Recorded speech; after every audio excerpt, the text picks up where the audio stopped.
What's going on, everybody? Brett here, and we're back with my YouTube channel, Good Talk Gaming, and we're back playing some more Battle Brothers on the Beast and Exploration DLC.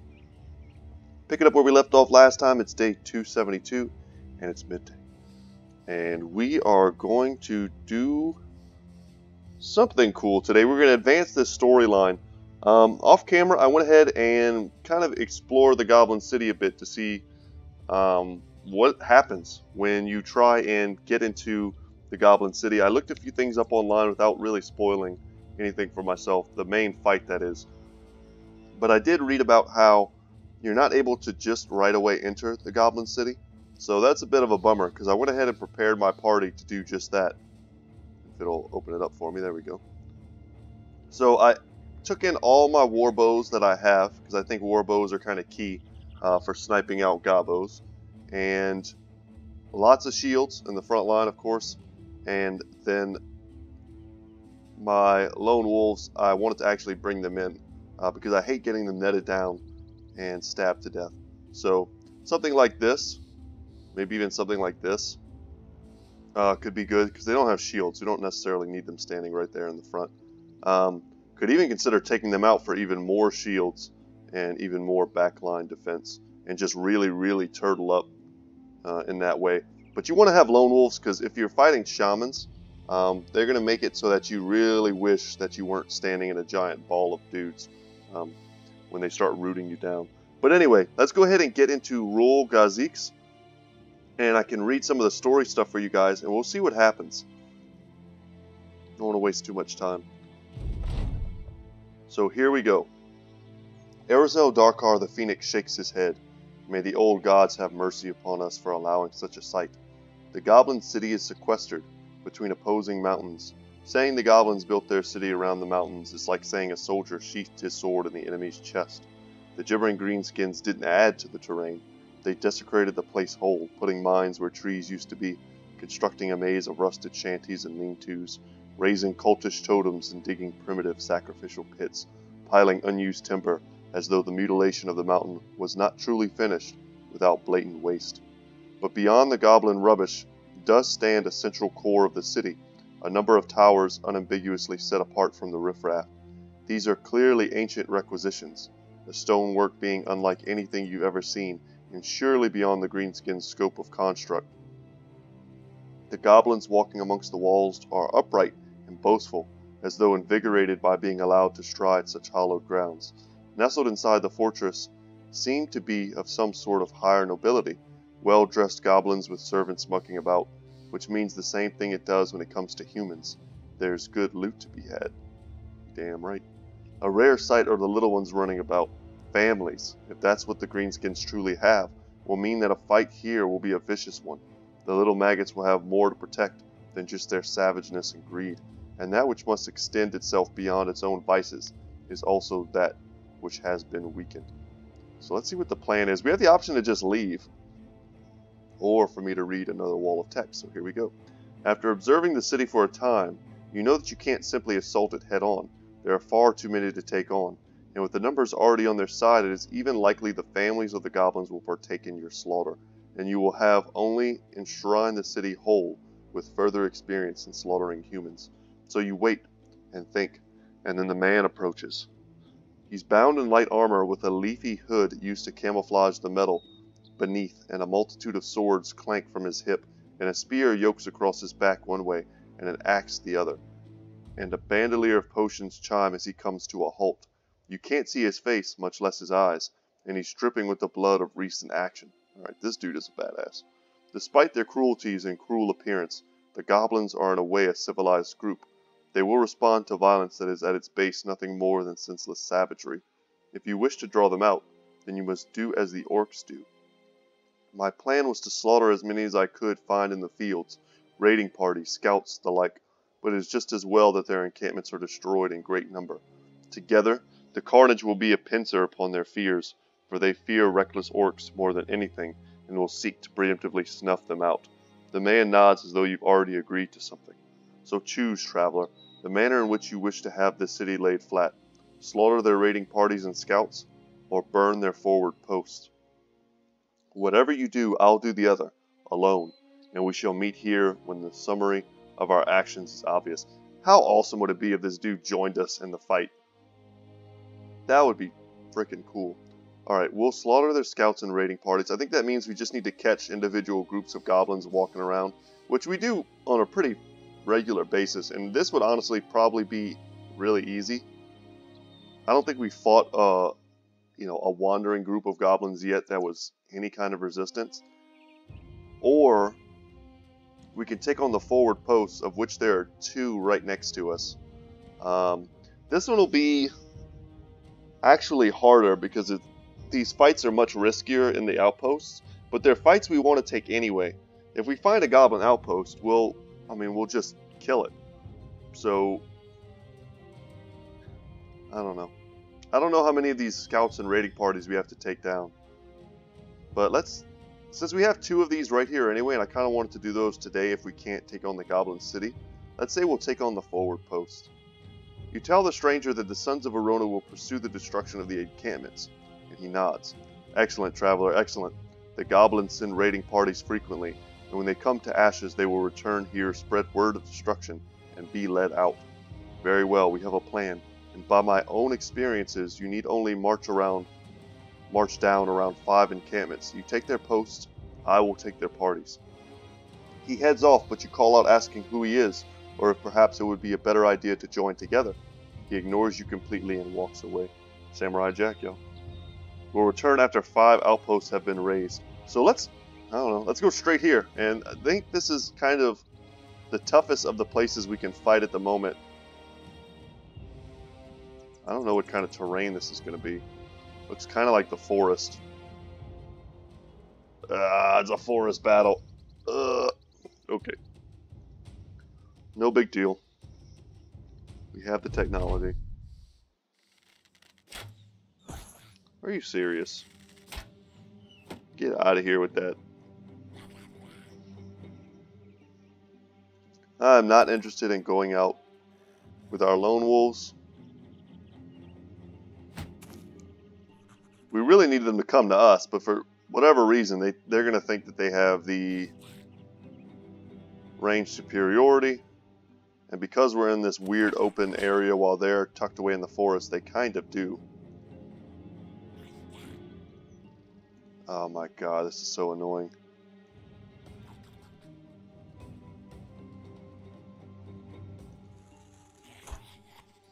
We'll take our 1 shot.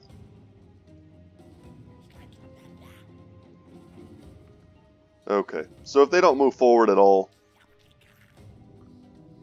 we're going to spend our next turn advancing.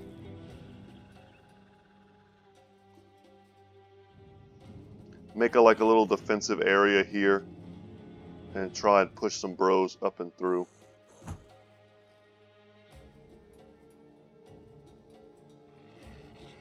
We're not wasting any arrows.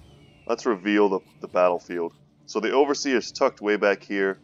There's an area to get in here. We could go up and around this way. But this might be one of the worst forest battles I've ever seen. There's only 3 places to enter. And the choke points are ridiculous. And that's 3 directly in front of us. I think there are actually 5.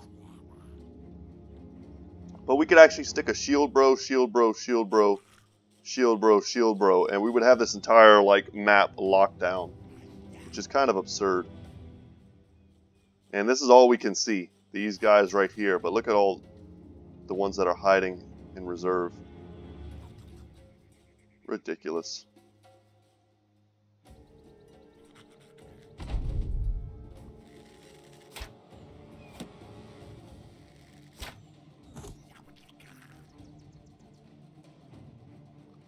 Oh my god, it's so annoying that they're not wanting to move out.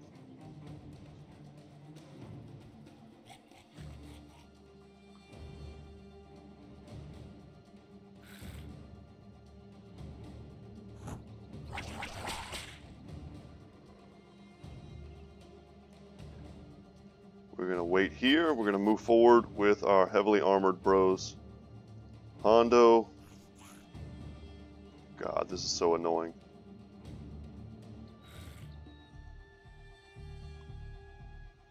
Do we want Hondo in the front?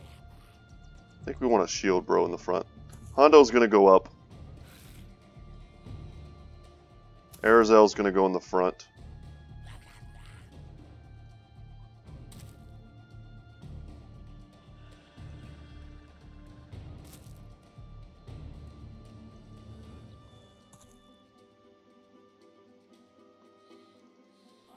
Let's go down.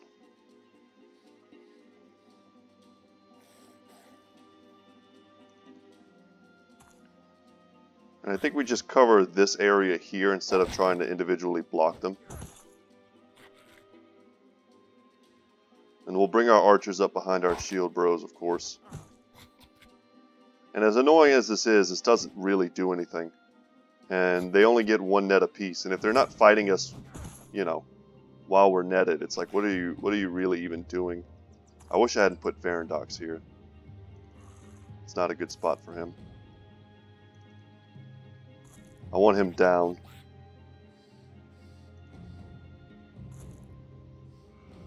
Yeah, we want our other archer up here.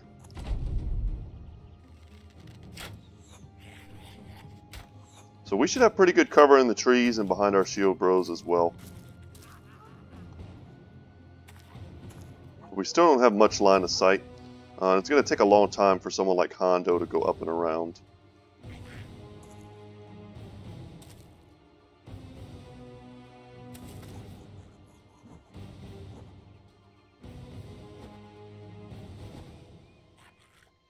Throwing a lot of bolas. Wow, they hit us. And we miss 2 potentially easy shots.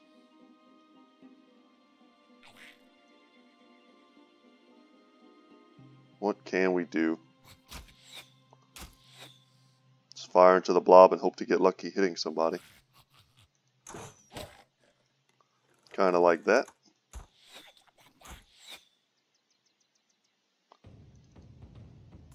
Man, that's going to take forever. I don't know what the deal is with Hondo, but he's not able to move very far.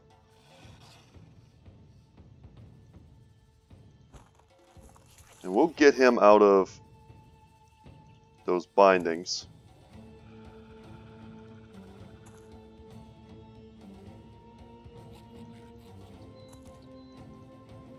Bring Varandox down.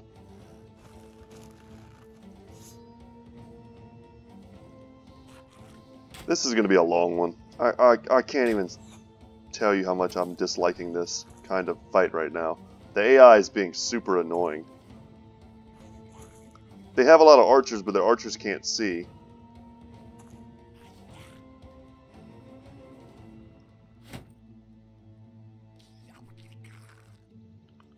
But we're not going to get too over anxious and get greedy.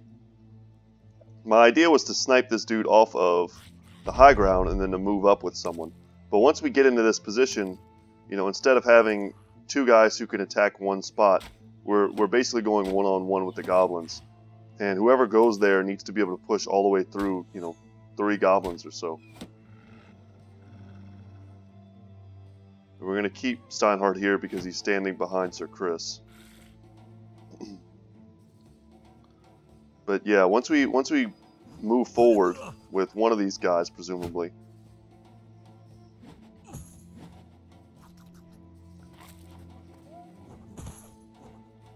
Sir Arazel or Scaredy's going to jump in, and then one of our ranged units will have to jump behind to at least give some amount of coverage. God, at least we killed one. One goblin down, guys. It makes me wonder what the Goblin City will be like.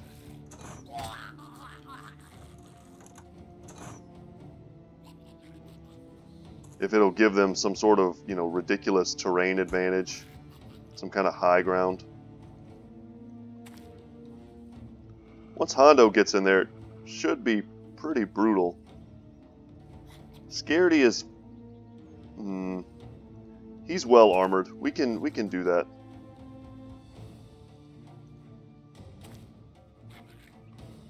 And yeah, we've completely cut them off here. We don't want to jump in with Aerosol.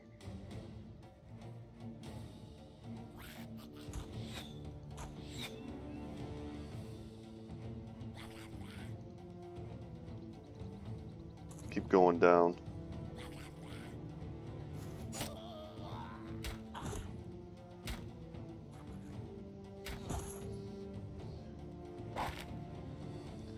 Oh, man.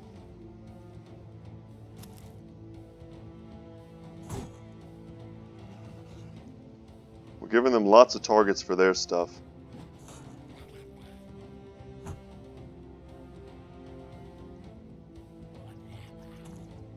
Raymond would be a good candidate to get behind with his, unique bow.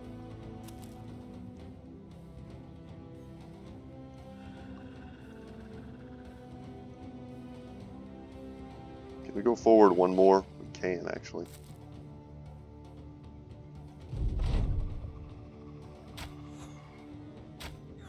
We opened ourselves up a bit to some archer fire and a lot of different angles, but I think we're fine.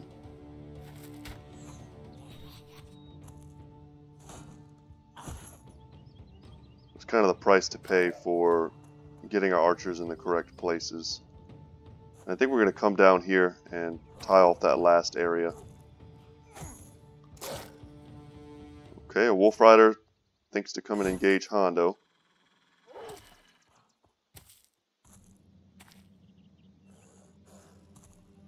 Alright, they're getting the best of us in this engagement at the moment, but once we start killing the weaker frontline guys, oh my god, what a hit.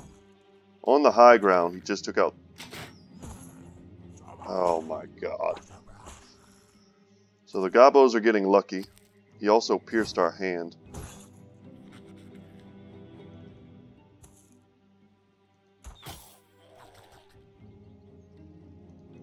Alright, Raymond, get in there and start getting a kill.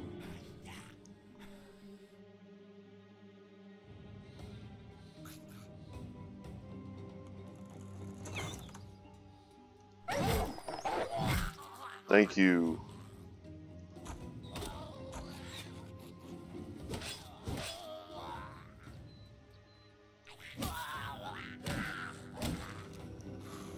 That was all good stuff.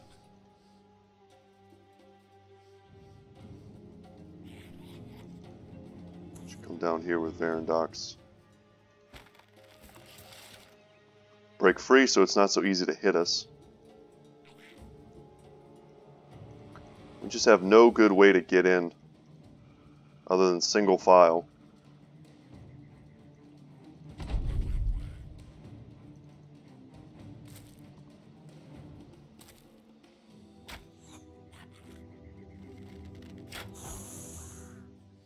Nice, he shot his buddy in the back. That's pretty good.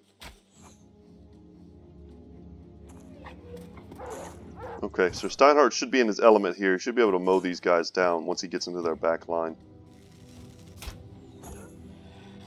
Someone took a nasty hit from that crossbow. I just don't remember who it was.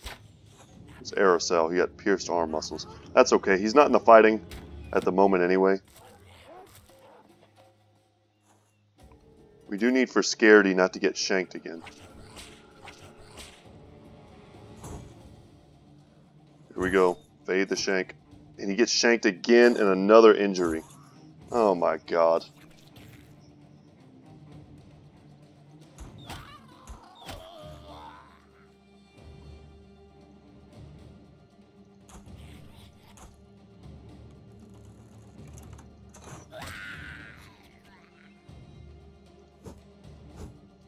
And he misses all of his attacks. Kind of unbelievable.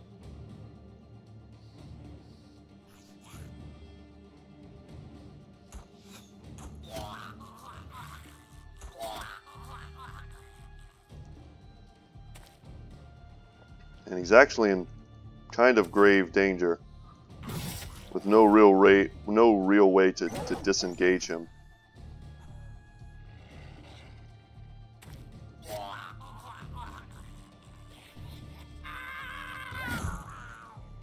Alright, that one guy tried to run.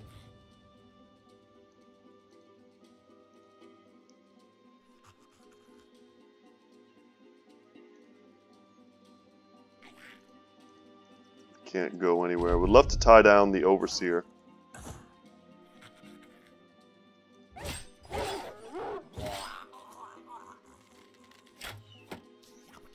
Yeah, at the moment, I mean, we have a few guys who are in a pretty bad spot.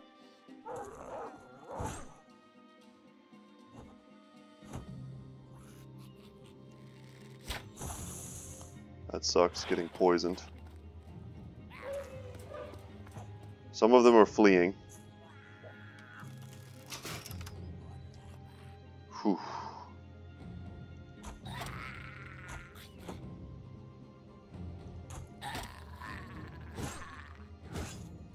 Okay, we didn't get punctured, which is good. Nice. Our only shot is a 13% aim shot here. Wow, we nail him.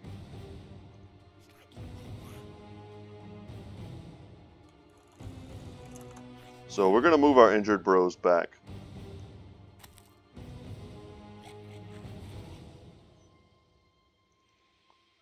Step forward here and take some throws. Throws probably suck, so let's get out our new legendary hammer.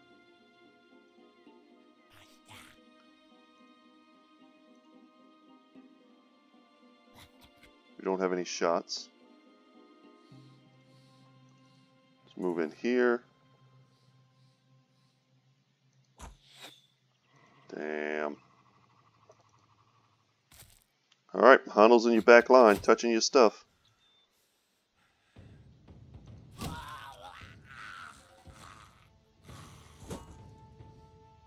Alright, good block. Having Aerozel in the front line is definitely a bit better. Can't move, of course. We have no shots.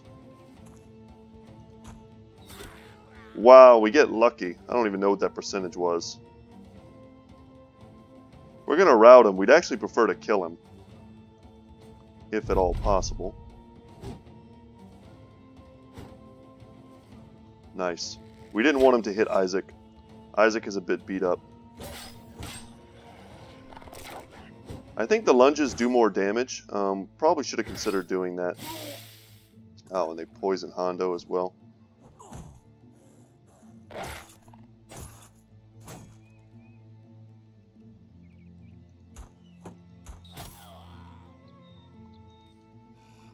Can't lock him down. Like, the odds of us hitting him are like 0. It says 14, but trust me, it is currently 0.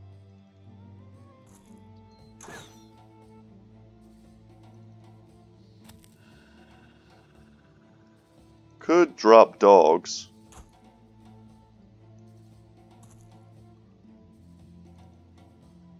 Isaac will just get out of here. That was a good hit. Let's just get our long axes out.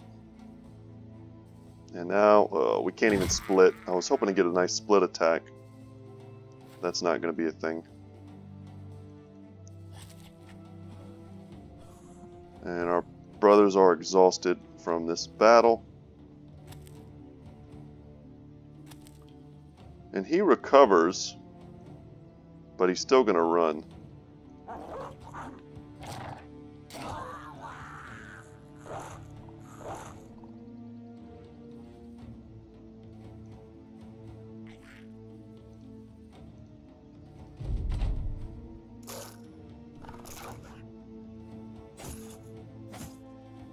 Very dangerous.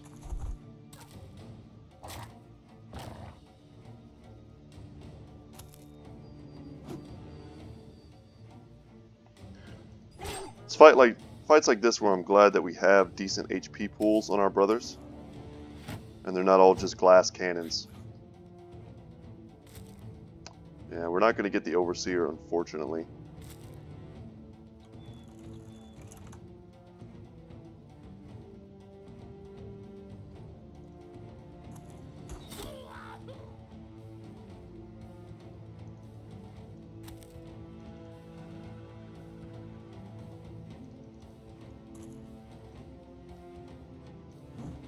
Dang.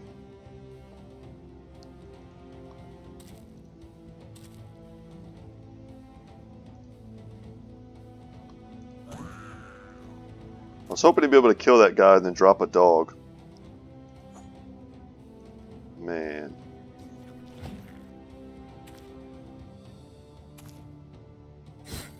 Missing all these shots feels pretty bad because with our low HP on some of our brothers and the high piercing damage that some of these weapons they have can do, I don't feel super safe at the moment.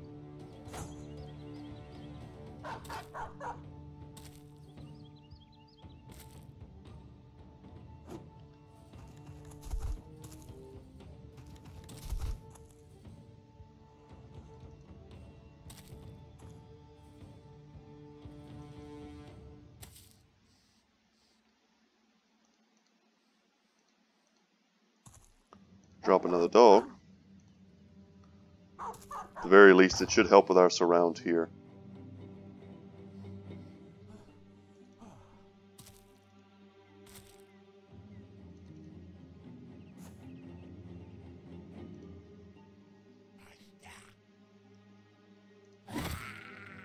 Nice.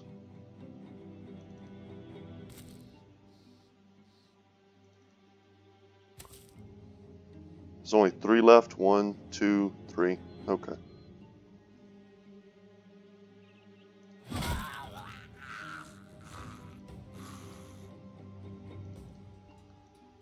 That should be it. I don't know if we'll be able to catch them.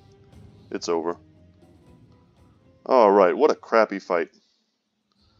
More terrible fighting in the woods. And a bunch of junk that we can't carry. So we're going to have to go to a city.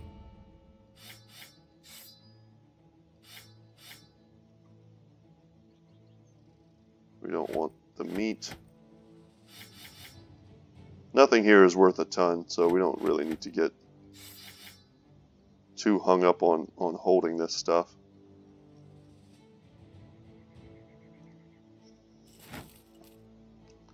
Alright, where's the nearest city?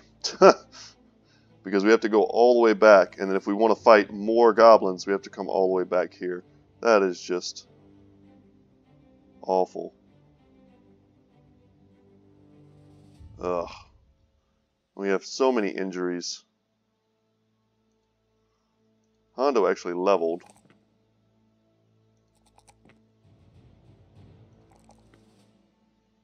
And so did Sir Steinhardt.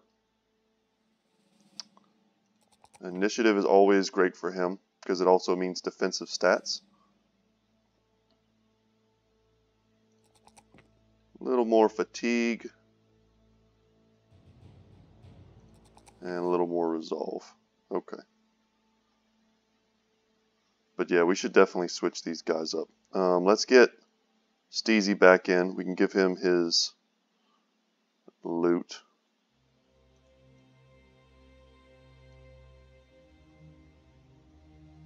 And here we go. Hondo needs to come out. We're not putting a pimp in.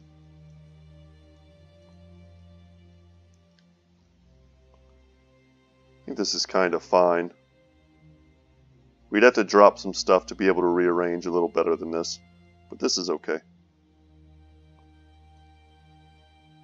We just need to pick a place and go. So let's get the heck out of here. We'll go back to Hornguard.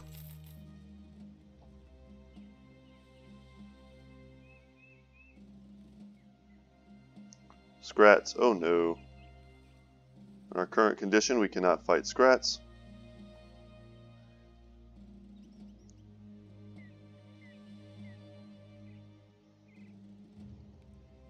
And someone commented in the comment section, you know, where they feel like our strength is currently in terms of, you know, some of the numbers of the strongest enemies that we can fight. Yeah, feel free to read this. We've seen a lot of those paranoid triggers. Whoa, ancient temple. I don't know what this is. We will come back there. That looks like a special location if I've ever seen one. But if it's some sort of battle site, we're not ready to fight at the moment. And if it's going to give us some kind of amazing, incredible loot, we're also not ready to take that.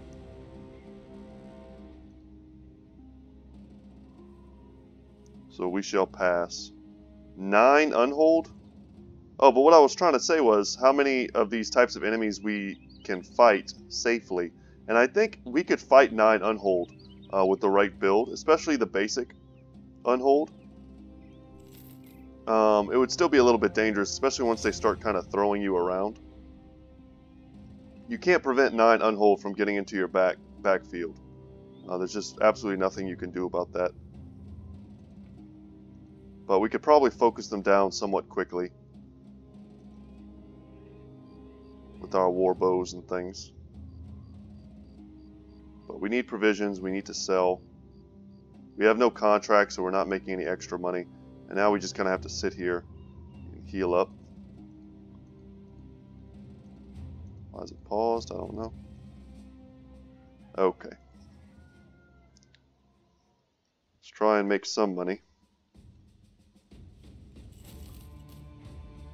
Prices here are mediocre. The nets aren't worth much. The bolas aren't worth much.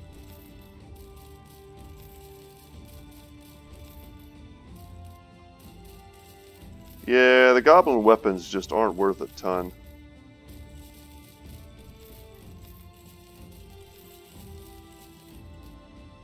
So it can feel kind of bad fighting them.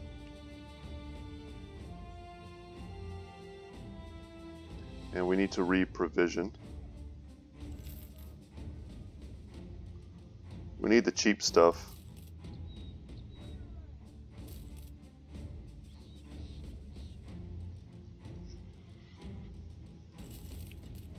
$5 days. Should not have bought that because we already have a ton. 6 days. It's better. We also need to go turn in these Unhold skins to free up a lot of space in our inventory. I think that would be pretty smart. Oh, and that's a great price for a coat of plates. You almost never see them under 10k, and to see this one at even 9,900 is not bad. Let's see what the weaponsmith has in it. A glorious bloodletter. That's pretty cool, and it's also super cheap. Is there a rondo I can compare this to? Yes, there is.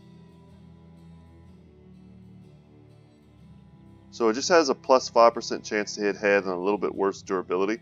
We're going to take this. For this low a price, we'll take it. And I'm actually surprised because we haven't seen too many rondo daggers and another fighting spear. That would be our last fighting spear that we need. Man. Let's come into here and see what we can do. So, the thing about daggers is, guys, they don't take any fatigue to hold. Who's still using it? Yes. Yaku, we got you, man. We finally got you. I feel like someone in the back line could really use this dagger.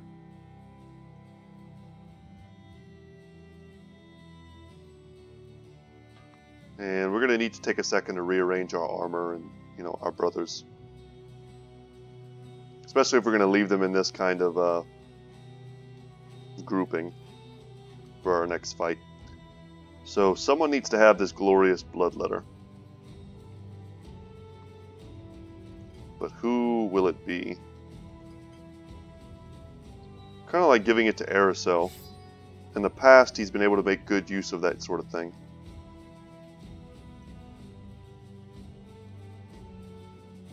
Also would be pretty good on one of our backliners.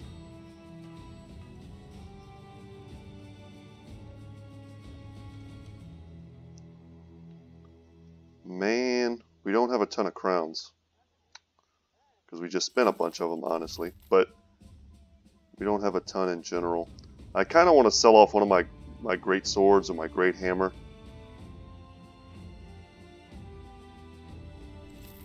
Yeah, we'll sell off the hammer.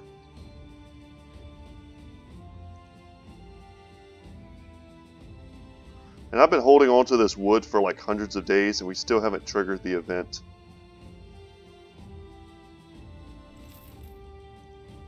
From the bowyer to craft one of the bows. You know what, guys? I'm buying it. I've been staring at those things like the whole game. And all of my other playthroughs that I've ever done, I've had multiples of these already. Like my whole front line would probably be decked out. And if not this, then some sort of legendary armor that's absolutely better. So this is what we're going to do. Who are we going to give this to? Honestly, probably Hondo. And we want to put bone platings on this. It's not going to raise the fatigue level on it, which is already extreme. Putting a cloak on it would be awesome. It would also turn it up to a 360. But I don't think that's quite necessary. And we could make it a ton lighter by giving it the light padding. But I think we're just going to give it bone plating for extra defense. Whoa, whoa, whoa, whoa, whoa. It has to be, he has to be wearing it. Okay. So we'll put him in that.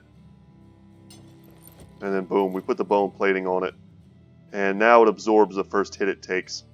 And Hondo has super armor on. I like that.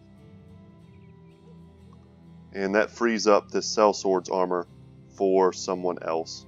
And I think we're going to give that to Aracel as our sergeant. And that frees up another one of these lamellar harnesses for us. Okay.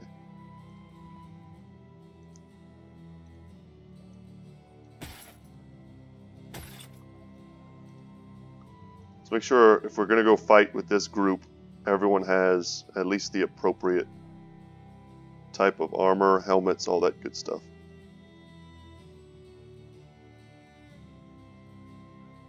Anyone in the back line wearing junk? Just Giro. And we can give Giro this.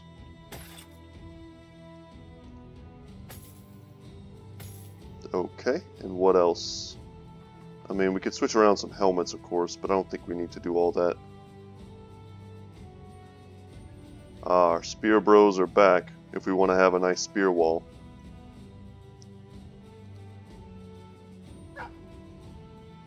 And we can give the Sergeant Sash to Ragnar.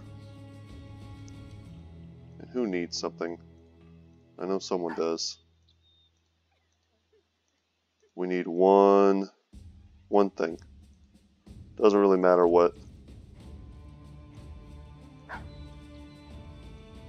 To give to Yaku. Okay. That's good enough for government business. And now we can head out with only 5,000 crowns in our inventory. We need to take some serious fights. But let's head over to that temple. Whatever this is, the ancient temple. I hate passing up a free fight. So I think we're going to take it. 19 of them though, it's so boring. Sorry guys. We're so low on funds, we can't really afford to pass up easy zombie fights when they just walk in front of us. We're just going to kill these guys, get all their loot, and then head to the actual location where they may have actually come from.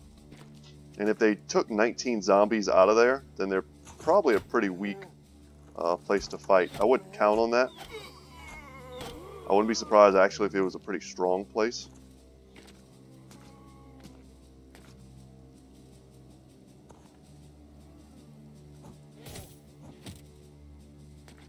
But we shall see.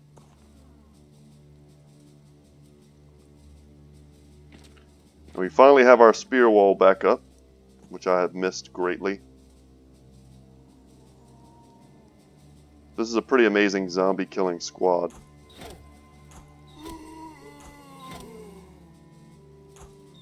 Just going down the line, not really targeting any specific order. Normally I always highly prioritize any zombie that has a weapon.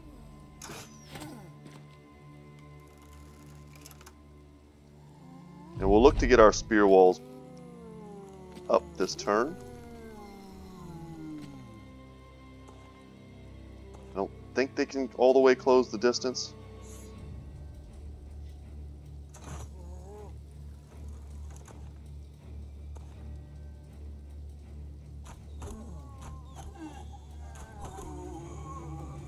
Should have left him to give a reset to somebody else.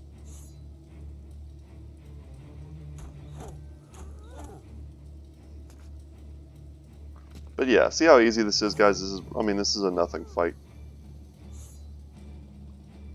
It's free money, free experience that just came walking in front of us. And we're not in a position to pass that.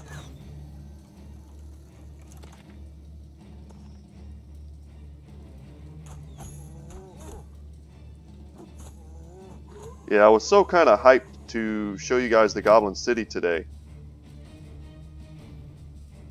And I was a little bit bummed out when I remembered that you can't just walk on in anymore.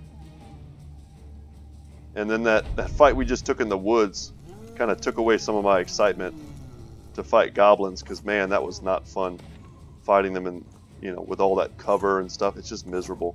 And who knows what they'll do for the Goblin City if they've given them kind of a unique map.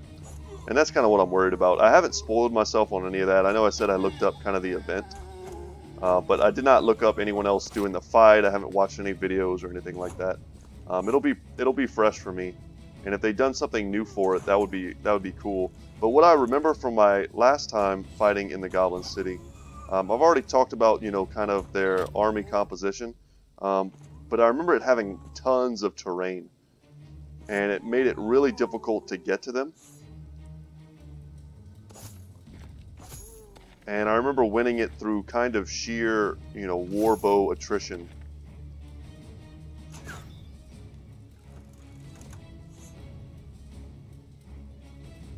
And if I could sit and do what I'm doing right now against a goblin army, this is what I want to do.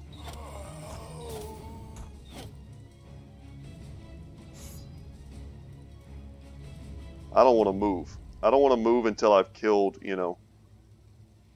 10, 15, 20 goblins. And then I want it to be like, okay, now I need to move out and kill the rest.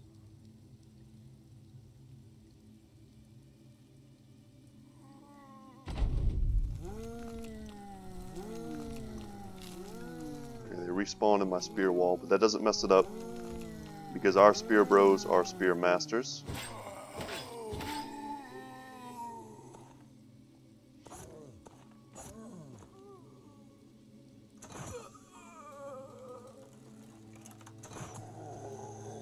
Nice.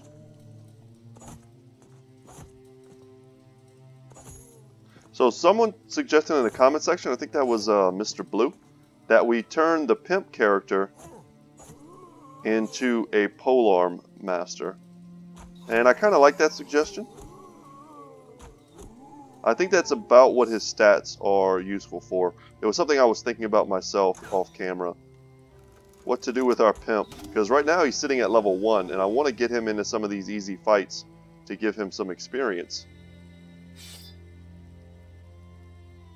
But I'm not going to do it without a plan.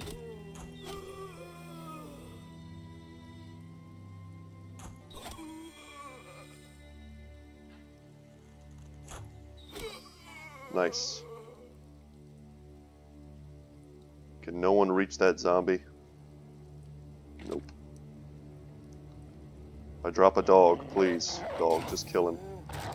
Oh my god, I was so close. Please, dog.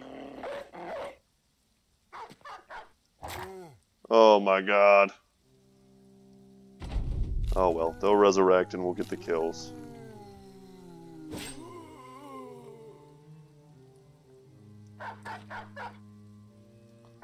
It was a gamble that won't pay off, because now it'll take forever because I won't be able to actually hit these dudes without hitting my dogs. Oh my god. Thank you. Alright, fight over. We're done. Take our measly paltry loot, a couple hundred crowns. That's a little bit more than that. It's probably, 700 something crowns. And we can head into the Tilted Tombstones to see what awaits us. Okay, more zombies, whatever. Could use our falcon to see if there are any sort of necromancers. I would expect that. But we'll find out shortly anyway. It's one of those things you don't really need to scout because they'll use their ability on one of the zombies and then you'll just be able to see.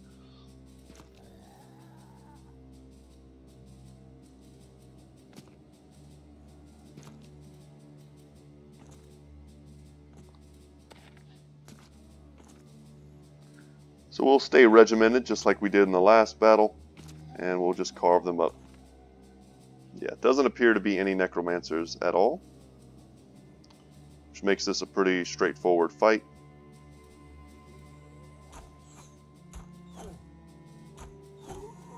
The zombies have some cover.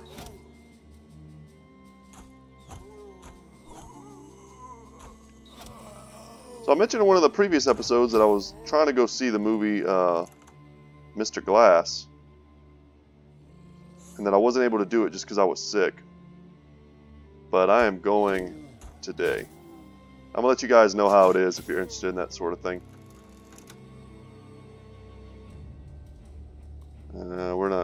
We shouldn't have speared walled that guy. It's kind of just losing my mind a little bit.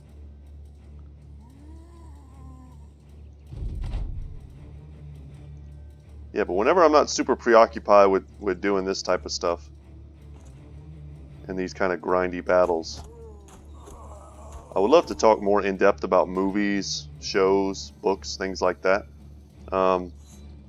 Just in the last episode, I talked a bit about my friend's YouTube channel where he kind of comments on animes and things like that. And there seem to be quite a few of you who are not only, you know, interested in that sort of thing, but you're also interested in that particular anime, Goblin Slayer. And like I said, I've never seen it myself. I just know, you know, from listening to his criticism and his, you know, commentary on it, I know a little bit about it. But it's cool that you guys are interested in that sort of thing. Because I would love to talk about all kinds of stuff. And, you know, maybe if I start streaming at some point here, very soon, hopefully, then, you know, whenever we chill out and just play games on stream,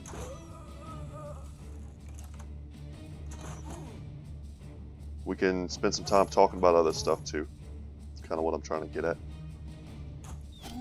Because, like, what are these zombie fights good for if not just, like, talking? There's no real strategy here other than spear, wall, and shoot. Which, to be fair, is my favorite kind of strategy.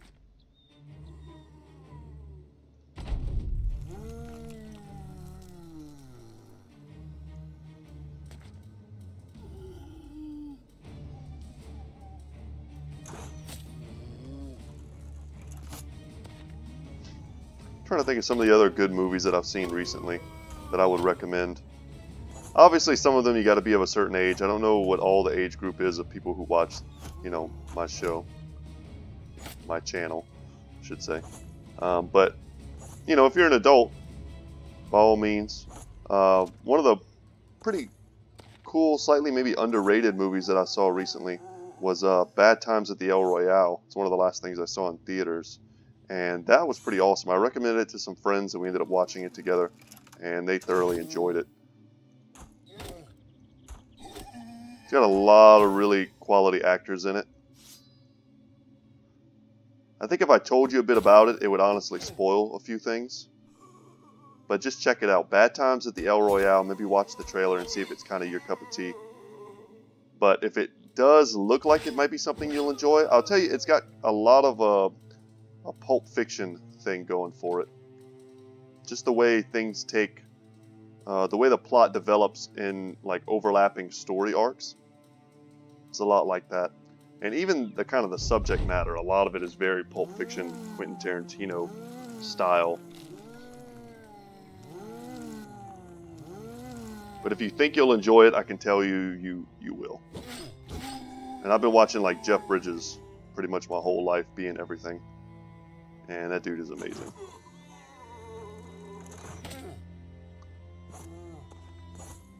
What else? I'm also kind of excited to go see How to Train Your Dragon, the third movie.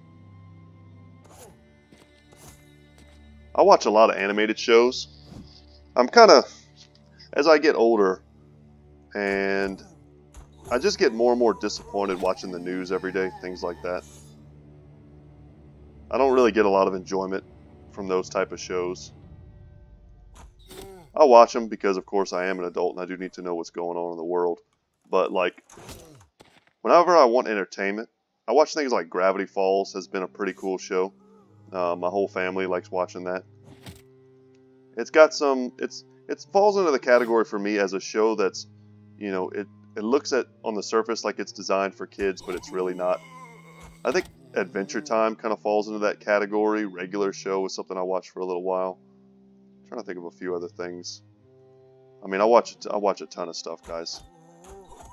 But yeah, I kind of try to keep my enjoyment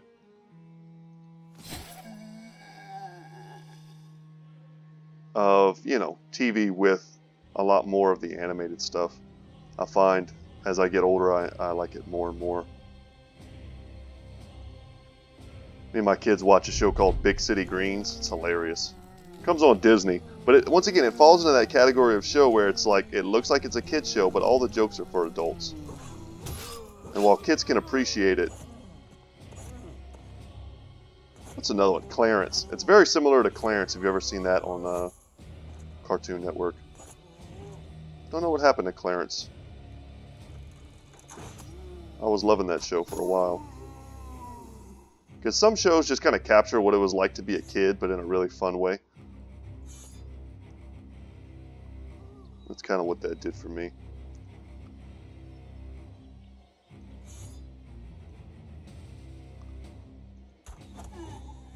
And not trying to roast anybody or anything, or, you know, tell you your opinions are bad or your whatever. But, like, I kind of stopped watching anime, certain types of anime, I should say, a long time ago.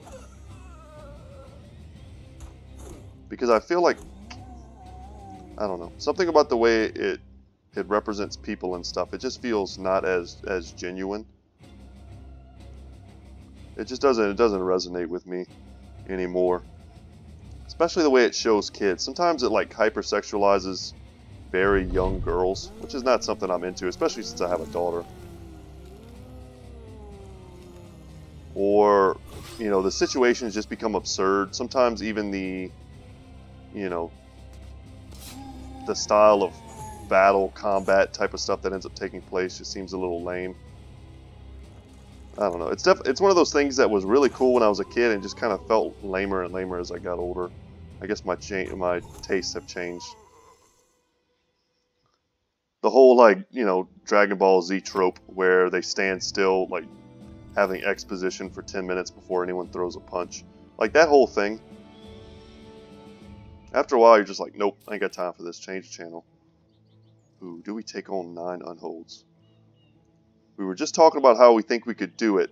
And someone also mentioned in the comments, too, that we took on that those frosty unholds. And they mentioned, in addition to the armor, they can also bypass spear walls in the same way that lindworms do.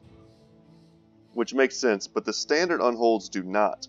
And we have a full-on, you know, spear wall-centric army going here. And I have time for maybe one more battle. But if we do take this battle, it'll be the last one before we head to the ancient temple. This is honestly a pretty dangerous fight. I think we're going to bypass it for now.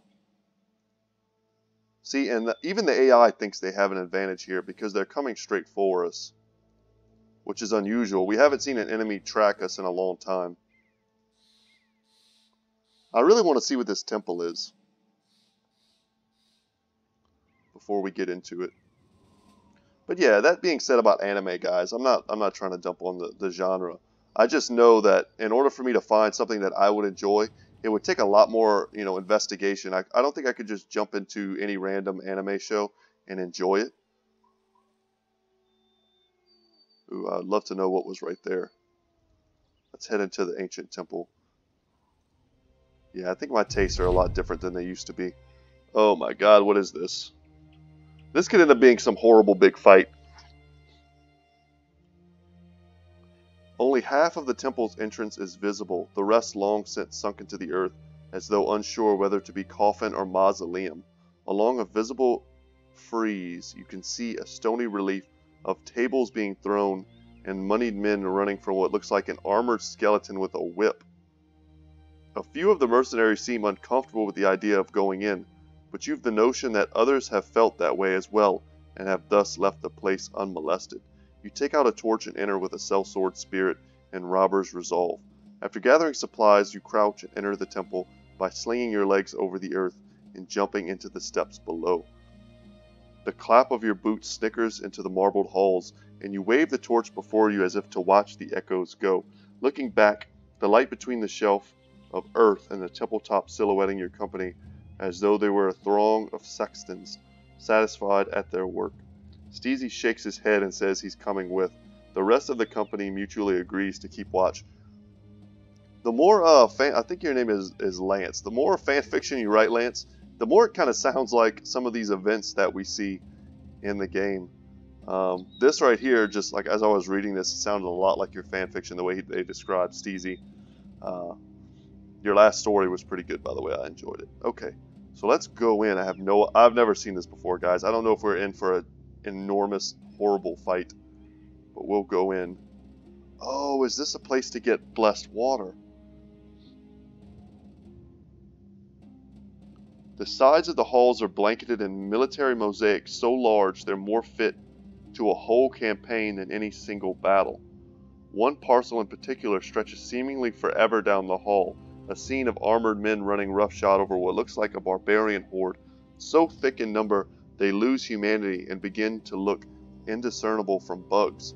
Your torch bulbs and dims in the dark, the light bringing an artist's battlefield to an orangish life, and in the corners you find depictions of righteous torture and outrage. Between the lockstep forces of the dissembled mob, it looks like order and chaos have come to clash, and while order is surely set to win, it is chaos itself which is driving the way to victory. Steezy whistles. You look to see his torch flaring in the distance like an ignis fatuus. I don't know what that means. You run over to find him holding a vial with a strange liquid inside. The sellsword swings his torch to an alcove in the wall. A marbled post hold the center, and there's a throng of skeletons at its base. I find the vial on the pedestal there, and I see two more like it yonder, but they're behind gates. You ask the sellsword why he didn't tell you about the bodies. He shrugs. They ain't breathing, then I ain't caring. You gonna make a try for the other two flasks or no? So we get a flask of blessed water. We already have one of those. Oh God. You find the next vial set behind a chest-high gate. The flask itself is grasped by the stone claw of a wingless gargoyle hanging down from the ceiling. There are a few glyphs on a slab in front of the gate, but the words are ancient, and even if they weren't, you're not sure how well you'd be able to read them anyway. Suddenly, a voice booms overhead.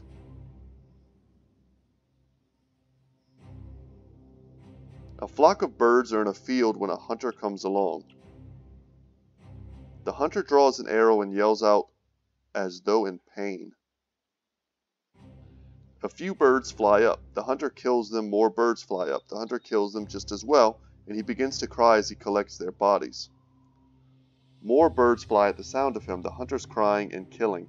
He can hardly knock arrows fast enough, and he has to pause to wipe his eyes. One bird turns to his friend and says he should go console the man. What does the bird's friend say in return?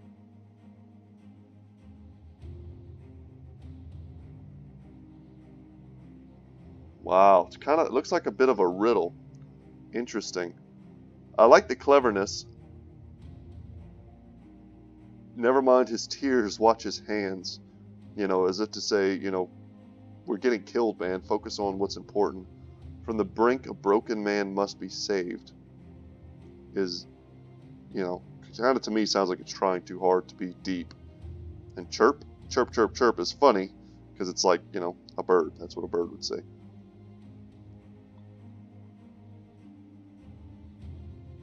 I kind of like the first one, but I don't know if this is some sort of riddle I should be thinking about harder. Let me sit for a second and reread it.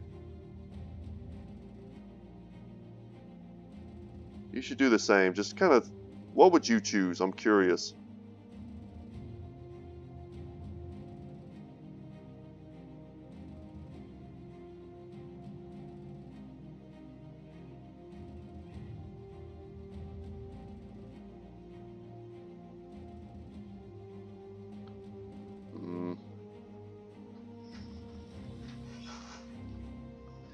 I'm going to try the first one. I think the first one is more correct. Although this could be one of those instances where there's no incorrect answer. But I'm going to go ahead and do this one because I think it kind of fits with what I would say in this instance. So we get something. The voice is silent for a moment, then returns. Correct. Alright. Jotting with ancient engineering, the gate slides down and the gargoyle lowers within arm's reach, the vial's rigid guardian staring with stoic aplomb. You grab the vial and hold it close, as though the monstrous stonework might come alive to take it back. You wave your torch around and demand to know who is speaking. The voice laughs, but that is all. Steezy looks at you and shrugs. Well, we got the treasure, did we not? No harm in trying for another. Well, might as well see. The last vial is behind another gate, an unsettling one to look at just by an architectural standpoint. There are not more stone bars here, but twisted iron spires scarred with scoria and slag, and the gate is not at chest level, but at your shins. Interesting. The vial itself is on a further rise, meaning you'd have to reach under the wall and then up again to get it. The voice returns.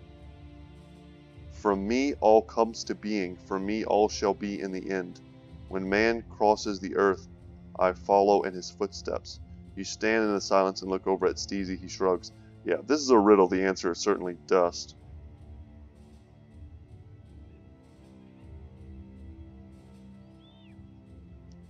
Yeah, let's try dust. Soon as the word leaves your lips, the gate jolts up. You pensively stare at the remaining gap. Steezy crouches down and slinks his arms under the gateway's top and gets up at the vial.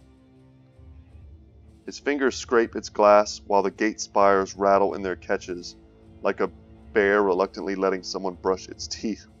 The man finally pinches the vial between two fingers and scissor flips it into the safe embrace of his palm. He stands up and hands it over. Simple enough, eh? You nod. I wonder what would have happened if we would have said, fark it. Simple enough, eh? You nod, but then turn around with your torch and yell out, demanding to know who was talking. There is no answer. A brief search in the darkness turns up no hidey holes or dugouts, but you do find scraps of notes with drawings on them. The pages seem to indicate the vials are capable of killing Wiedergangers with but a single touch of the liquid within each flask. There is also a sticky paper with a crudely drawn woman on it. Whoever was here, you don't care. You take the vials back out and return to the sons of Verona. They draw swords at the sounds of you, then sheepishly sheathe them once they see your face. Sorry, Captain. Thought you might dead. And a walking dead man. Got it.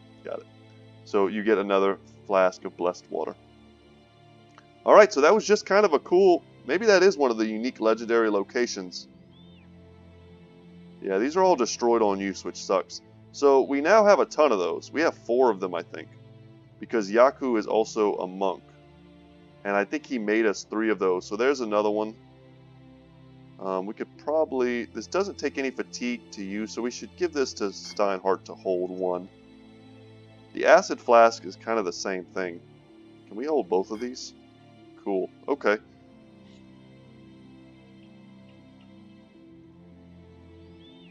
Very interesting.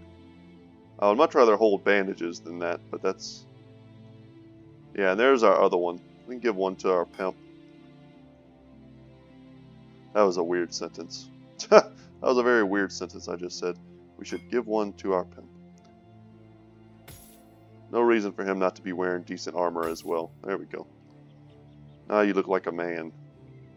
Alright. I mean, and with these stats, he's honestly not that terrible. I don't know what better helmet he could currently be wearing. But we may keep that on him for a bit. So yeah, we got 3 more things of water, which will be great whenever we eventually make it into the Black Monolith fight. Which is probably the hardest fight in the game. I don't know. It's the fight with those Hexen in that event seems to be unbearably difficult. Just in the complex nature of trying to gain control of your brothers while fighting off lots and lots of monsters. But anyway, guys, that's going to be it for me today. We found the ancient temple. That's a pretty cool thing. I think we want to try and take another goblin fight. This looks to be an easier one here. We can go ahead and walk down while I'm talking and explore just a bit as we move. But once again, my name is Brett. My channel is Good Talk Gaming. I hope you enjoyed today's video and listening to me ramble a bit, as once again I fight loads of zombies that I don't enjoy fighting and goblins in the woods, which may in fact be worse than fighting zombies in the woods. So we learned something new today, which is that both of those fights are annoying. Ooh, is that just a tree? That is just a tree. I'm hoping to find more of these hideouts because we need to take down 5 of them to open up the Goblin City for combat. So we'll start tomorrow's episode by fighting some goblins in a hideout. They have a shaman. Maybe we didn't get good loot from that last goblin fight because we weren't able to kill the overseer and tie him down.